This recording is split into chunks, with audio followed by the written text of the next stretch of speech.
Christophe Béchu, qui est maire d'Angers, secrétaire général d'Horizon, le parti qui veut propulser Édouard Philippe à la présidence de la République. Bonjour. Oui, bonjour Christophe Béchu, vous avez vu, qui veut propulser Édouard Philippe à la présidence de la République, c'est bien ça, hein? Je vous confirme que nous préparons la prochaine élection présidentielle, même si notre obsession aujourd'hui, c'est plutôt que les Français aient un budget, qu'on soit en capacité d'éviter d'ajouter de la crise à la crise dans un contexte géopolitique déjà compliqué, et où on voit bien à quel point les débats budgétaires. Oui, on va y revenir parce qu'il y a tellement de confusion que les Français ne comprennent plus ce qui se passe. Moi, j'ai une première question qui est claire. Est-ce que le gouvernement Barnier va passer l'hiver? Je le souhaite, parce que la France a besoin d'un gouvernement, parce qu'on a besoin de gens qui prennent les décisions, et parce que l'échec du gouvernement, ce serait la porte ouverte aux extrêmes. Mais vous le souhaitez, mais vous n'en êtes pas certain. Dites-nous ce que vous avez au fond de la tête, là. Tout le monde voit bien à quel point on est dans une situation hyper compliquée. On a un gouvernement qui est minoritaire, parce qu'à l'issue de cette dissolution ratée, on a un socle commun qui n'est pas suffisant pour pouvoir passer toutes les crises, et on a la tentation de la coalition des extrêmes, avec LFI et le RN qui tiennent le sort du gouvernement entre leurs mains. Et quand on voit cette espèce d'alliance baroque pour aller revenir sur la réforme des retraites, alors que dans tous les pays au monde, on sait que si on travaille plus longtemps, il faut travailler plus longtemps, on voit bien que le risque que cette alliance des contraires, elle puisse déboucher sur une censure et une instabilité politique, c'est pas de la théorie, ça existe. Ça existe. Ça existe. Vous pensez que le RN votera la censure? Je dis que, à moins d'être aveugle et sourd, on voit bien est-ce que Marine Le Pen a intérêt à enclencher la crise politique, parce que c'est une manière d'enclencher une crise politique. Fondamentalement, ce serait un changement de pied.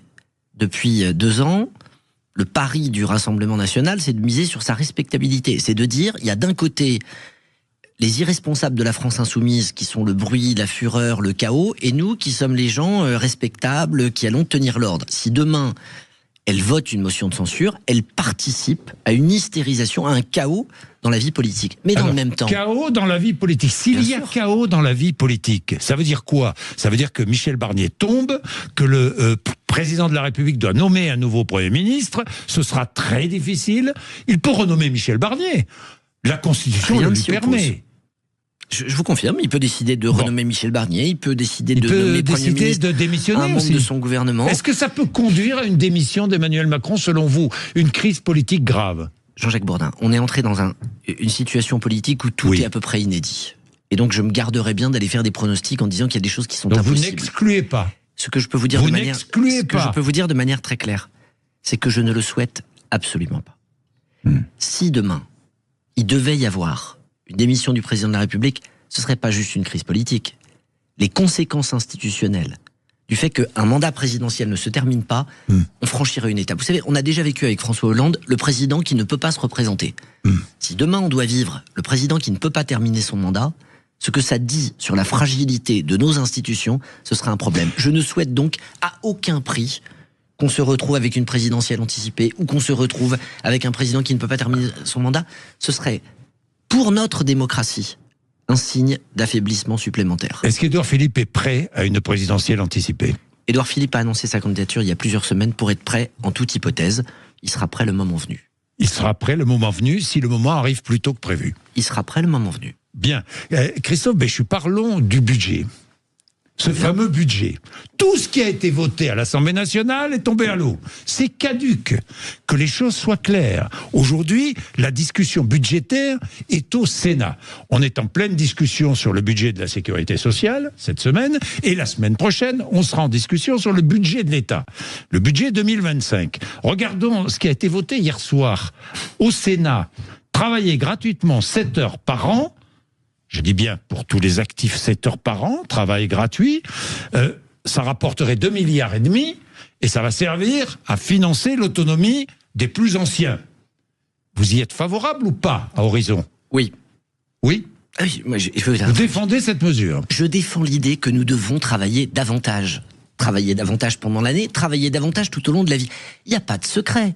Ou vous augmentez les impôts, ou vous augmentez la durée de travail, ou vous baissez les prestations. Est-ce qu'en matière de grand âge, On peut baisser les prestations alors qu'on voit aujourd'hui les difficultés des maisons de retraite et le fait que nous ne sommes pas au rendez-vous en termes de solidarité sur la dépendance et le grand âge. Dites-moi, vous êtes responsable politique, les politiques nous ont fait le coup.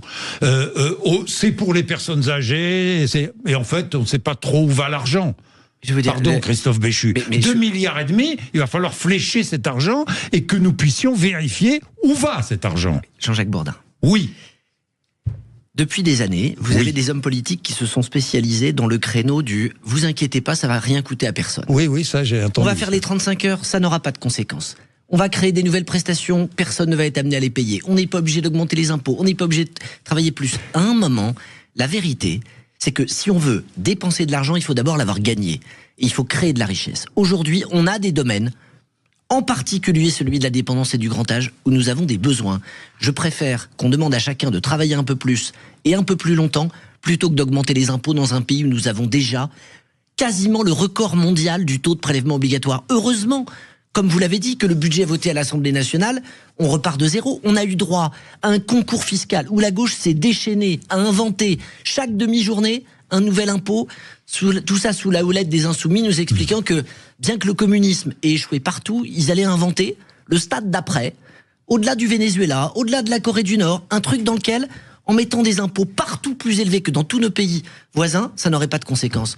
Il faut arrêter de prendre les Français pour des idiots. Ils savent qu'on est dans une situation compliquée et ils savent que si on ne veut pas charger la barque fiscale, il faudra bien qu'on travaille davantage.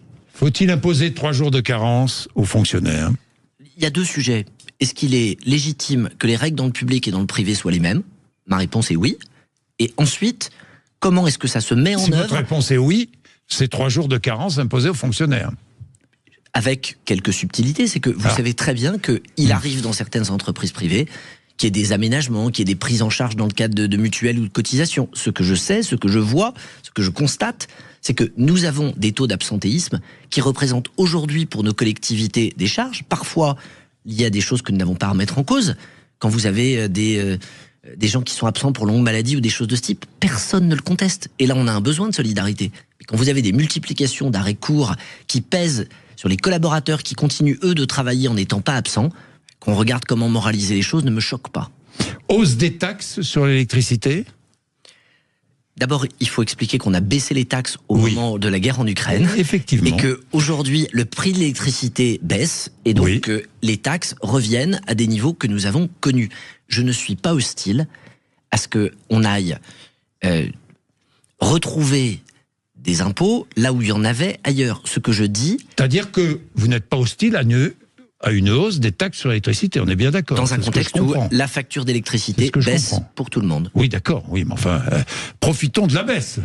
Parce qu'elle a augmenté, la facture d'électricité, un temps. Quand les prix de l'électricité... Quand ça baisse, on devrait être heureux que ça baisse. Vous comprenez ? Je me mets à la place du consommateur. Vous le faites très bien. Vous le faites très bien. Mais vous allez me permettre de mettre moi aussi une seconde à la place du consommateur, ou du citoyen, ou du contribuable. Du responsable politique. Mais figurez-vous que j'ai beau être un responsable politique, je suis aussi un contribuable et un citoyen. Oui. Et donc, je vous dis juste la chose suivante. Il n'y a pas une personne qui nous écoute qui ne peut ignorer que on a un déficit budgétaire qui a dérapé, qu'on est face à une situation où nous devons restaurer les comptes. Pour le faire, il faut d'abord baisser les dépenses. Ça doit être la priorité absolue. Ensuite, si on doit relever les impôts, je préfère qu'on le fasse dans des domaines où on les a baissés plutôt que de créer de nouvelles taxes, de nouveaux impôts dans un contexte où on est déjà un pays particulièrement fiscalisé. Vous parlez des dépenses. Il y a quand même une incongruité dans cette histoire de budget, dans ce débat budgétaire. C'est qu'on a beaucoup parlé de recettes. Comme on n'a pas eu le temps d'examiner la partie dépenses du budget, on n'a jamais parlé de dépenses jusqu'à maintenant. Et des économies à faire sur les dépenses budgétaires. Et il y en a des économies à faire. Je vous le confirme. Je vais y revenir. Vous êtes maire. Le gouvernement veut que vous fassiez des économies, vous, les maires, et les élus régionaux, les élus locaux, les élus départementaux. Avant de parler de ça, je voudrais juste vous poser une question. Est-ce qu'il faut revenir sur une partie des exonérations de charges dont bénéficient les entreprises ? Je pense qu'à partir du moment où on demande des efforts à tout le monde, on peut en demander aux entreprises, mais qu'il faut qu'on fasse attention à la part qu'on leur demande. Parce que on voit qu'on a aujourd'hui une situation qui est en train de se tendre sur le plan de l'emploi. Je vais aller même plus loin. Vous savez, l'instabilité politique, le fait que personne ne mesure où on va, le concours fiscal, le délire auquel on a assisté il y a quelques semaines, ça provoque une chose concrète aujourd'hui. C'est que les patrons arrêtent d'investir. Et c'est que tout le monde met le pied sur le frein en se disant, puisqu'on ne sait pas où on va être prudent, on va arrêter d'embaucher, on va arrêter de construire des nouvelles usines, on va arrêter... Et ça, si on ne redonne pas vite... Et les plans sociaux se multiplient. Exactement. Et donc si on ne redonne pas vite de la stabilité et un cap, l'incertitude, elle va provoquer le chômage et des conséquences qui vont être dramatiques. Et là, c'est jouer avec le feu que de multiplier les signaux sur tout ce qu'on pourrait imaginer d'un point de vue fiscal. Ce que nous souhaitons, à Horizon, avec Édouard Philippe, c'est qu'on soit précisément capable, c'est le nom de notre parti, de fixer un cap, d'avoir une stratégie qui soit faite de constance, qui soit faite de cohérence. L'horizon est bouché. Les nuages s'amoncellent. Encore une fois, les faillites d'entreprises se multiplient, notamment les PME, les TPE. Vous le voyez. C'est bien la raison pour laquelle il faut un cap. Je suis sûr que vous le voyez dans votre ville, Christophe. Vous savez, malheureusement, à quelques kilomètres de chez nous, à Cholet, il y a ce site Michelin qui est concerné par exemple, par cette annonce de fermeture. Donc je peux vous dire qu'évidemment, on vit ça de près. Et c'est une des raisons pour lesquelles je pense qu'il faut faire extrêmement attention en mesurant bien que, à un moment, ce concours d'idées sur le plan fiscal, il a des conséquences dans la vie économique et réelle de nos concitoyens. Attention à l'impôt de trop, dit Antoine Armand. Je partage. Vous partagez? Oui. C'est un avertissement lancé à Michel Barnier. Hein.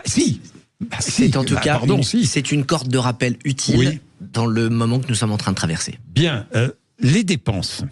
Il faut réduire les dépenses. Vous êtes le premier à le dire. Je vous confirme. Il faut réduire les dépenses. Donc il faut que vous réduisiez vos dépenses, vous, maire. Vous, je ne sais pas, président de département, vous, président de région, vous, élu local, vous pouvez réduire vos dépenses? Bien sûr qu'on le peut. Et surtout, on le doit. La politique, c'est faire ce qui est nécessaire. Donc vous n'êtes pas comme l'Association des maires de France qui ne cesse de hurler en disant « ils nous poussent à faire des économies, on ne peut pas faire d'économies ». Deux choses. Un, beaucoup de maires, beaucoup d'élus locaux ont mal vécu le fait qu'on leur dise qu'il y avait un déficit à l'échelle de l'État dont ils seraient responsables parce que c'est juste faux. Et que le fait est qu'il y a un dérapage budgétaire de l'État, il n'y a pas au niveau des collectivités territoriales, puisque vous êtes tenus de voter des budgets en équilibre, une explosion de la dette. Pour autant, qui peut croire que dans un pays où on est à 3000 milliards de dettes, on va se retrouver dans une situation où les collectivités pourraient être exonérées de l'effort? Donc on dirait, il faut que les contribuables fassent des efforts, il faut que les entreprises fassent des efforts, il faut que l'État fasse des efforts, mais les collectivités, c'est des vaches sacrées, on n'y touche pas. Ça tient pas la route. Les collectivités doivent prendre leur part. Il faut juste que la part et l'effort qu'on leur demande soient, soutenable en valeur et surtout dans le temps. Moi, ma critique, elle porte sur le calendrier. 2025, c'est la dernière année du mandat municipal. Donc si on nous dit baissez vos dépenses l'année prochaine, je regarde chez moi, dans beaucoup de cas, je finis des chantiers qui ont été démarrés il y a 2 ou 3 ans. Je peux pas arrêter le chantier juste au moment où on est sur le point de le finir, y compris parce qu'on a des entreprises qui sont en train d'intervenir. Et donc il faut construire avec les collectivités un scénario dans lequel on dit, voilà, en revanche, à un horizon de 2, de 3, de 4 ans, voilà ce qu'on vous annonce. Organisez-vous pour faire en sorte de dépenser moins et que l'État nous permette de dépenser moins. Parce que le paradoxe, c'est que dans un certain nombre de cas, on fixe des normes qui augmentent nos dépenses et ensuite on nous reproche d'augmenter ces dépenses. L'État vous a fixé 5 milliards d'euros d'économie. Hein. Oui. Et ce que je dis... C'est beaucoup trop? C'est 2,5 fois moins que ce que François Hollande et ses amis écologistes ont fait subir aux collectivités locales, que tout le monde manifestement a oublié entre 2012 et 2017. Et toute une partie de la gauche aujourd'hui qui hurle en disant « c'est du jamais vu », ils oublient qu'on nous a imposé 2,5 fois cet effort entre 2012 et 2017. Et vous savez, certains dans cette histoire se discréditent. Quand vous avez un vice-président de l'Association des maires de France, qui s'appelle Monsieur Léniel, qui est élu depuis presque 50 ans, et qui tous les ans, depuis 20 ans, dit « on est à l'os, on n'a plus rien, les collectivités vont disparaître », le problème, c'est qu'à force de crier au loup, c'est comme dans l'histoire, plus personne n'y croit quand ça arrive. Donc là, oui, la hauteur de la marche qui nous est demandée par l'État est très élevée, trop élevée pour une seule année, mais dans le même temps, à dire on va tous mourir, on n'a déjà plus rien, on finit par se discréditer. Je souhaite que l'association des maires, elle tienne un discours qui soit pas un discours de syndicaliste de base, mais que l'association des maires tienne un discours qui soit un discours responsable, en disant on tend la main, on va pas s'exonérer de l'effort parce qu'on en a besoin. Anti-Macron, c'est un discours au service du président de l'Association des maires de France qui a des objectifs présidentiels, David Lisnard. Vous savez, l'obsession d'un maire. Oui. C'est pas de savoir si ça fait plaisir au président de l'AMF ou au président de la République, c'est de savoir ce qui est bon pour ses concitoyens. Et je souhaite que le même état d'esprit qui nous anime quand on est maire dans nos communes, il nous anime quand on est maire ensemble au sein de l'AMF. Vous serez candidat l'année prochaine à Angers. Vous savez, j'ai repris ma mairie il y a 1 mois. Mon obsession aujourd'hui, c'est de tenir les engagements que j'ai pris devant les Angevins il y a 5 ans. Pour une raison, c'est que je pense que la politique, elle meurt des écarts entre les promesses et les actes. Vous serez candidat. Je reviendrai avec joie si vous m'invitez, mais, ça n'est pas mon sujet pour le moment. Non. Je ne me dites pas que vous n'y réfléchissez pas. C'est probable, mais il y a plein de facteurs qui rentrent en compte, et parmi ceux-là, il y en a qui sont aussi de nature personnelle. Bon, oui, commune, communauté de communes, métropole, département, région, ça fait beaucoup, non? Vous savez, ça fait beaucoup trop, non? Le sujet, c'est au risque de vous décevoir, c'est pas les strates, c'est les politiques qui sont conduites. Je vous donne un exemple. Dans mon département, la moitié des communes ont fusionné pour faire des économies, pour se regrouper, pour travailler à plusieurs. Donc en apparence, il y a toujours des communes, des intercommunalités, il y a du travail commun, mais il y a eu des quantités d'endroits dans lesquels on s'est rapprochés. Et dans le même temps, je le dis, il y a la part que les élus doivent faire et il y a le rôle de l'État. Je vais vous donner un exemple qui me révolte depuis 15 ans. On a dans ce pays un débat qui revient souvent sur une situation dramatique qui est vécue par les enfants qui sont placés auprès de l'aide sociale de l'enfance parce que leurs parents les maltraitent, manquent d'amour, parfois abusent d'eux physiquement, voire sexuellement. Dans 90% des cas, Jean-Jacques Bourdin, les familles biologiques maltraitantes continuent de toucher les allocations familiales alors que l'intégralité des dépenses sont assurées par les départements. Voilà un domaine dans lequel il serait simple d'exiger, d'assumer que les allocations familiales sont automatiquement versées au département. C'est pas de la dépense en plus, c'est de l'argent qui irait de manière morale dans la poche de ceux qui s'en occupent et pas créer une espèce de hausse du pouvoir d'achat de familles maltraitantes de manière totalement immorale au motif de pseudo maintien du lien qui dans beaucoup de cas, franchement, n'existe pas. J'ai une dernière question à vous poser, Christophe Béchu, sur un sujet qui vous concerne en tant que maire. La zone artificialisation nette des sols. Faut-il assouplir? Vous, en tant que maire, vous avez une réponse. Depuis 50 ans, on a plus bétonné dans ce pays que pendant les 500 années précédentes. Ma conviction, c'est que demain, moins bétonné à l'intérieur de nos terres, c'est la même logique que la loi littorale. Au moment où la loi littorale a été votée, les élus disaient c'est scandaleux, vous nous privez du pouvoir de construire. Aujourd'hui, tout le monde se réjouit. Je considère ces zones artificialisation nette des sols. Le ZAN, le zéro artificialisation nette, tel qu'il a été décidé, et sur lequel nous avons déjà voté un certain nombre d'assouplissements. Ça stoppe l'étalement urbain, je le rappelle. Ça le limite, et ça évite qu'on aille construire des nouvelles zones commerciales, sans empêcher l'installation d'usines, puisqu'on a déjà fait des assouplissements il y a 1 an. Je dis qu'il faut faire attention dans ce domaine. Et qu'on a déjà retrouvé des points d'équilibre. Vous avez été ministre de l'écologie, je vous confirme, et je considère que les équilibres sont atteints, et que malheureusement, une forme de démagogie là aussi qui consiste à dire on va redonner aux maires le pouvoir de construire, ne correspond pas à la réalité. On a 10 000 communes qui n'ont pas artificialisé 1 hectare depuis 10 ans, et on a malheureusement quelques sénateurs qui font comme si la France allait être mise sous cloche à cause de ça. C'est pas le sens de l'intérêt général. Le sens de l'intérêt général, c'est pas de dire aux gens ce qu'ils ont envie d'entendre, c'est parfois d'avoir le courage d'expliquer, même si c'est impopulaire, qu'il faut tenir, et là-dessus, il faut tenir. Nous ne devons pas relancer la bétonisation et l'artificialisation. Il faut continuer à aménager notre pays, mais diminuer le rythme auquel nous bétonnons. Alors j'ai encore une dernière question, Christophe Béchu, à propos de l'A69. Vous avez été ministre de l'écologie et vous avez vu, est-ce que le chantier est remis en cause par les dernières décisions? J'ai lu une dépêche disant que le rapporteur du tribunal administratif pensait qu'il y avait des irrégularités. Le tribunal administratif veut stopper le chantier. Ça n'est pas le tribunal. C'est la proposition du rapporteur. Le tribunal va devoir se prononcer. Proposition du rapporteur. Et je le dis, on a aujourd'hui un chantier qui est lancé, qui est parti. L'écologie est une nécessité absolue. Comment on fait en sorte de préserver la nature, la biodiversité? Mais l'écologie, ça n'est pas non plus le fait de tout stopper, de ne pas se préoccuper des conséquences sociales que peuvent avoir des habitants pour être capables de se développer. Et c'est aussi tenir compte de la démocratie. Il y a eu des dizaines de jugements qui, jusqu'à maintenant, ont tous été favorables à ce projet. Attendons la conclusion et l'épilogue du tribunal administratif. Merci beaucoup. Merci Christophe Béchu d'être venu nous voir ce matin sur l'antenne de Sud Radio.